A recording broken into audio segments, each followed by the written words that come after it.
और अब बात करते हैं भारत के हजारों लाखों नकली धर्म गुरुओं के बारे में, जिन्होंने अंधश्रद्धा और पाखंडवाद को बढ़ावा दिया है। आज ऐसे न्यूज आपको नकली धर्म गुरुओं का पर्दाफाश कर असली सदगुरु के बारे में सही, सटीक और प्रमाणित खबर दिखाएगा।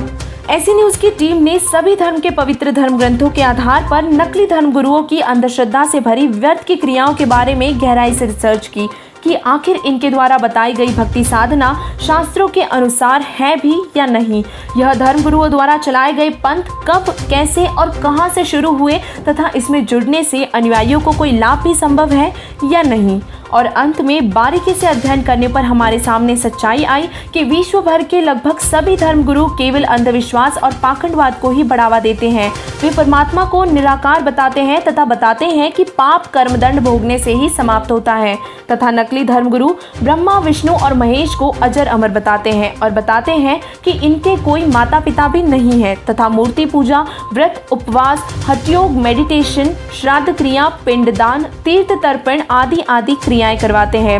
इन सभी क्रियाओं को वेद और गीता में अविद्या यानी कि व्यर्थ कहा गया है और ये क्रियाएं शास्त्रों के अनुकूल नहीं होने से इससे भगवान की प्राप्ति भी संभव नहीं है। नकली धर्मगुरु नशीले पदार्थ, हठयोग, नाच गाना व शास्त्र विरुद्ध साधना करवाकर भक्ति मार्ग को दूषित कर देते हैं। इन क्रियाओं से वे असंख्यों जन्मों तक भी मोक्ष प्राप्त नहीं करा सकते और अपना पेट पालने के लिए सुना सुनाया ज्ञान बताकर भोले श्रद्धालुओं को भ्रमित कर खुद भी पाप का भागी बनते हैं और परमेश्वर के संविधान रूपी वेदों और गीता जी के विरुद्ध भक्ति क्रिया करवाकर अपने अनुयायियों को भी पाप का भागी बनाते हैं। तो अब सवाल उठेगा कि इन धर्मगुरुओं के तो लाखों अनुयायी हैं तथा इनके पास तो अनेकों सिद्धियां भी होती हैं।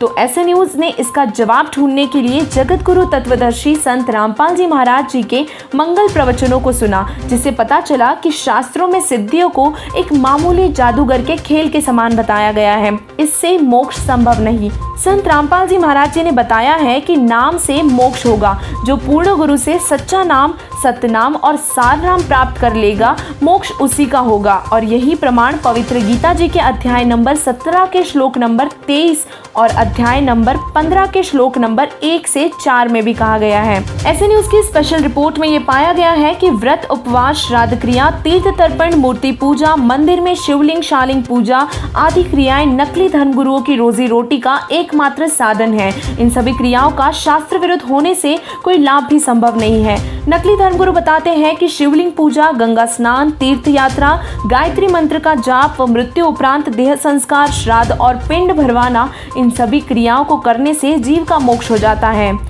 यही नहीं बल्कि नकली धर्मगुरु ये भी बताते हैं कि ओम नमः शिवाय, हरे राम हरे कृष्ण, राधे राधे, सीताराम आदि आदि नामों के जपने से भी मोक्ष हो जाएगा, जबकि यह मंत्र वेद और गीता के विरुद्ध होने से इसका कोई भी लाभ संभव नहीं है।